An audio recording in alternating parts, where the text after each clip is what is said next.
Como lo informábamos al comienzo de este informativo, otra masacre en una prisión sacude a Brasil. En el estado de Roraima, en la Amazonía brasileña, 33 presos fueron torturados y asesinados. El motín ocurre 4 días después de que 60 presos fueran asesinados en una cárcel de Manaus. Establecemos contacto en nuestros estudios en Washington con Paulo Sotero. Él es director del Instituto Wilson Center Brasil. Señor Sotero, una buena tarde, un gusto tenerlo con nosotros aquí en el informativo de NTN 24. Buenas tardes. ¿Se le salió de las manos al gobierno brasileño el control de las cárceles? Nunca ha estado. El gobierno federal en Brasil no administra eso, son los gobiernos de los estados de Brasil que tienen la responsabilidad, lo que obviamente no disculpa la actitud del gobierno federal también. Esto es un problema que estamos enfrentando hace, por lo menos que sabemos, en gran escala, hace 25 años, cuando hubo en 92 de octubre la masacre de Carandiru, la principal prisión de São Paulo, ya no existe más, en la cual en media hora fueron ejecutados 111 presos. Desde entonces ha habido 8 a 10 grandes masacres, disturbios en las prisiones. Las prisiones en Brasil hoy, esto es sabido, es controlada no por las autoridades, por grupos de crimen organizado que controlan desde las prisiones el tráfico de drogas que entra en Brasil desde los de Colombia, de Perú, de Bolivia.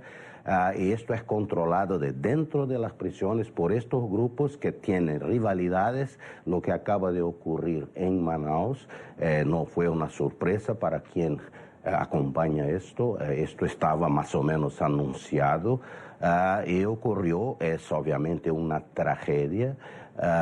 Fue así tratada por la prensa brasileña, por las autoridades que demoraron un poco a reaccionar. Y ahora tenemos en Roraima, días después, otro, y vamos a tener más. Creo que esto es algo que va a seguir, sobre todo en este ambiente de crisis que Brasil vive hoy. Ahora, después de lo que ocurrió el lunes, se hablaba mucho y se culpaba mucho de lo sucedido al hacinamiento que está presente en las cárceles de Brasil, como también lo hay en otros países de Latinoamérica. Sin embargo, ¿cree usted que más allá del hacinamiento o de la construcción de nuevas cárceles para solucionar este problema, la solución está en poner realmente control sobre las prisiones? Sí. Oiga, hay una cosa muy sencilla que hacer, hay que controlar, por ejemplo, el acceso de la gente que está en las penitenciarias a telefonía celular. Tiene acceso a telefonía celular dentro de las cárceles, por esto que consiguen desde las cárceles organizar el tráfico de drogas.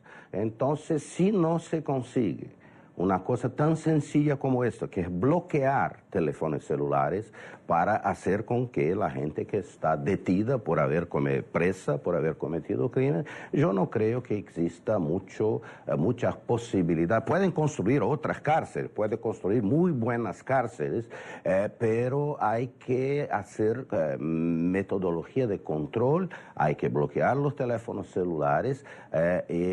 Si no lo hacen esto, pueden construir 20 cárceles por estado, que serán 20 cárceles más controladas por el tráfico de drogas. Eso es una cuestión de competencia, de gobernabilidad. Esto, claro, cabe a las autoridades federales, de los estados brasileños, el Congreso brasileño. En la sociedad existe, yo diría, un poco, es triste decirlo, pero hay una cierta tolerancia por estas cosas porque la gente está harta de violencia, la gente que está en las prisiones obviamente son identificadas como criminales y pasan estas cosas y la gente creo que no se importa mucho, ¿no? Claro, incluso, a no ser las familias de los detentos, claro, que son familias pobres, ¿no? Claro, incluso después de lo que pasó el lunes en Manaus, algunos de estos presos fueron trasladados a otra prisión que tiene aún peores condiciones. Y hay una cosa que llama mucho la atención en estas reyertas, tanto en la que ocurrió en Manaus como la que ocurre el día de hoy, es que son reyertas en las que los reos son decapitados, sus miembros amputados, incluso se hallan cuerpos a los que se les ha quitado el corazón. Son hechos realmente muy violentos. ¿Qué está pasando en las cárceles de Brasil que en lugar de ser de centros de rehabilitación, como deberían ser, son focos más bien de violencia desmedida?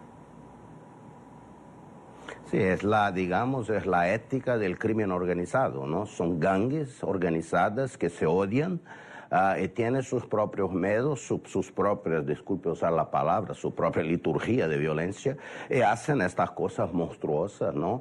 Yo creo que si las autoridades, si la sociedad no reacciona con esto es porque lo acepta. Creo que hay que ser muy claro en relación a estas cosas cuando hablamos de las autoridades, la gente, los comentaristas de derechos humanos y de cosas así, hay que cobrar, ¿no? Porque esto va a pasar otras veces, esto no es la última vez, porque no hay, digamos, una determinación yo creo que sería muy fácil controlar la comunicación entre criminales, presos, detenidos, condenados dentro de las cárceles, bloqueando la telefonía celular. Si no consiguen hacer esto, que es muy sencillo hacerlo, yo creo que no van a conseguir hacer mucho más. Pues Paulo Sotero, director del Instituto Wilson Center Brasil, muchísimas gracias por recibirnos aquí en el informativo de NTN 24. Una buena tarde para usted en Washington. Buenas tardes.